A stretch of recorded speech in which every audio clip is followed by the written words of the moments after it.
Hey, I have a new return video for you today, and it will be about Windblown. Now, it's been quite a minute, probably a year, almost 2 years even at this point, since we have talked about Windblown. It was the game that Motion Twin made after Dead Cells, and I really enjoyed it. And they've been working on it quite a long time, since, the first video, and it might be a good time to bring it back up. I still really enjoy this game. It's a co-op roguelite.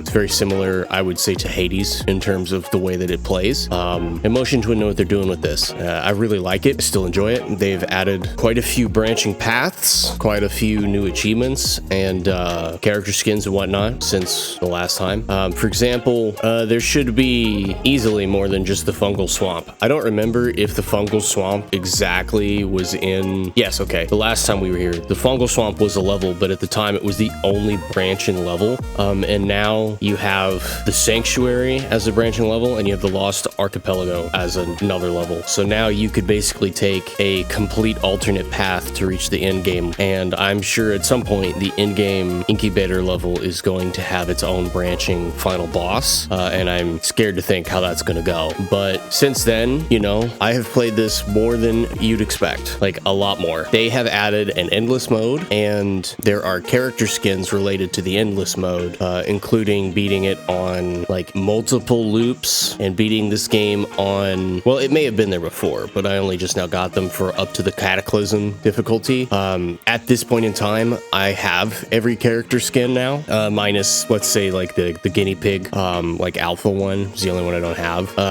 That was not part of like the achievement list. You're not required to do that. It was never a thing. It was just me going, hey, I did 5 boss cell mode in Dead Cells. I can do that here. I know how to do it. I know how to get it done. So I'm gonna run Cataclysm mode, and I'm gonna beat the game on Cataclysm. And don't get me wrong, it is stupid hard. It can be very stupid hard if you don't have the right method to do it. But I really like this game. Like, that's the degree I like this game. I didn't have to beat it on that mode. There's nothing that makes you do that. I just did that to prove I could do it, just to flex on people. It's a game I really enjoy. I still recommend it. They've done a lot more nerfing, I think, since then.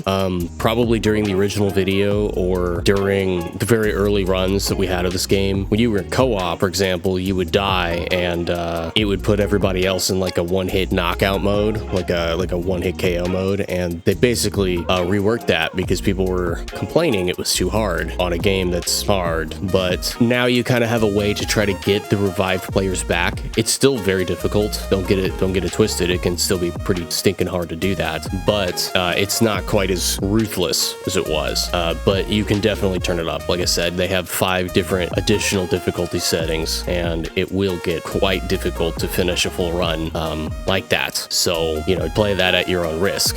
Branching paths, there are new bosses, typical stuff you'd expect out of this. If you had played Dead Cells, you kept up with things that Motion Twin was doing, you could see that they would do this. Like, you could see kind of the ideas. Like, I turned it on recently to try to get the last few achievements they added, and they added, for example, a backpack. That's just something I'm not surprised by. The Dead Cells eventually added a backpack. It makes sense that they would do it. I think the most surprising thing for me is more of the story. Now the characters have like little pop-up text, and is caring a lot more about having some kind of an explanation, particularly in the hub world, about the game. And I think that's pretty good. I think we're going in the right direction, and I couldn't be happier with how this game is going. Before I start talking about what they've changed and what to look out for, yeah, huge thumbs up, massive thumbs up. I'm telling you, give it a shot. I think it's worth what they want, and I really like it. It's very fun. I think when this finally releases out of alpha or early release or whatever it's in, you're gonna see this. You're gonna see this for sure. They've been putting in a lot of work on this, and I think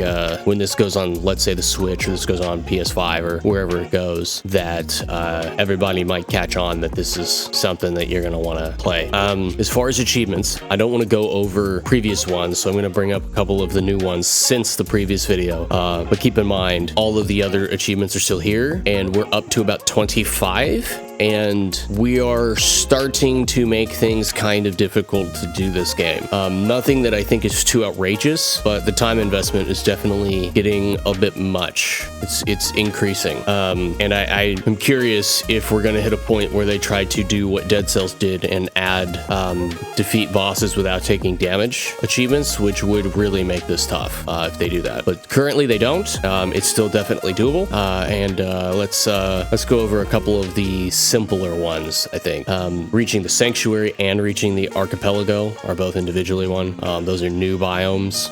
You may need to do some additional scavenging and a few runs in order to get those. Sanctuary specifically, you're gonna have to do a couple runs to get the dialogue and the characters to line up to allow you to go there. And the same with the Archipelago, but the Archipelago is a much earlier level branch. It is a second tier branch. So in order, you would have the Fungal Swamp followed by the Archipelago followed by the Sanctuary. And in very Dead Cells manner, take into account that usually the alternate branches are harder. At least they seem like that's the point, that they're a little more challenging. And the Sanctuary is for sure no different than that. They have much bigger enemies. They have a little bit more complex interactions between the enemies. Like Sanctuary has a healer that I don't believe is in any other biome. So keep that in mind. Stay on your toes. It's not impossible. It's not a final level, and it's definitely doable. Just I think they are harder biomes. So you reach those two levels. There is a finish an endless mode loop. So that's when you finish a run, it'll give you the option to do endless, and then you would need to complete a second run in endless. You could keep going, and endless mode can really scale to a truly silly degree. You can, just because the way the percentage scaling seems to work on all these items and the amount of synergies that it gives you, or you would be able to put together, the couple endless modes that I have done, specifically for like the character skins, just I wasn't really fighting enemies at that point. Like I think I had the saw blade gift, and I was basically just getting the one gift to trigger, and then it would do all of the work for me. So endless mode kind of plays by its own rules, but you do have to beat the game, and Steam currently has that listed as a rare achievement at a 7.9. I don't think anything above a 2% really is rare, but keep that in mind. I want to skip around really I'm just going to skip through a couple of these. Rescue Rhodey and defeat the Banger and defeat the Memo Reaper. Those are things you're just going to do if you make it to the biome and you intend to finish the biome, right? Carve for the first time. These are not things that are an issue for you once you reach the biome. It's just something that you're just going to encounter and do, finish the bosses. So most of what they've added outside of, for example, finish an endless run that you're going to have to spend a little effort on because it's 2 runs in a row you need to do. So tighten up your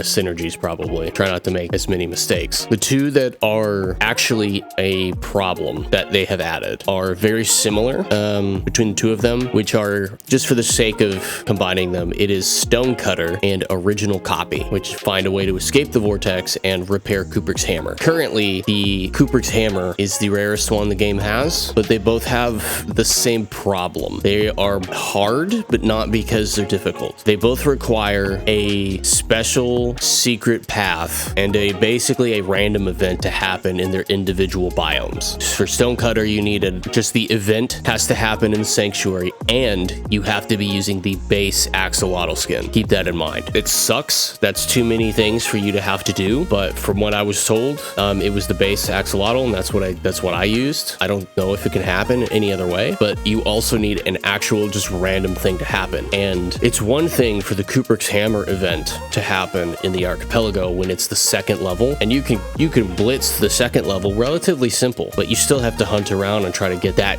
thing to happen after you've done enough runs to get them to even bring up finding the hammer. But it's just random. It's random, and you have to find it. It's going to be one of those like the follow the wind paths that will do that in both of these cases. I think Stonecutter is more frustrating, but the only reason Kubrick's hammer is rarer is because it is newer. For Stonecutter to still be at 3% after how old it is, should tell you how annoying it is to do it. You have to get to the third biome repeatedly with no guarantee that that event is going to happen. And there was a guy on Steam somewhere that said it took him 25 runs to get that to appear. It certainly took me quite a couple sessions, like 2 or 3 sessions, to get the Kubrick's hammer thing to appear, and Stonecutter took so long that I put this game down for the most part after they had added it. I only came back to it to look at the new levels once, and I just happened to get Stonecutter doing that. So be what it is. Keep in mind that these two, Stonecutter and Original Copy, are going to be your problems because you don't have a say in whether they appear, and they take multiple runs to get there. They take probably 1 or 2 runs or more to even get the biome to appear for you, and it's only going to probably happen after you've already beat the game once. So the time investment is becoming a tad silly, and enough that I wasn't enjoying doing Stonecutter. I didn't like doing these because it's just you don't have a say in what happens. I would almost rather do hitless boss encounters than is it gonna appear after 15 minutes of working? I don't know. Like, I don't know. Like, I don't like that. It's too random. I wish they would increase the percentage chance.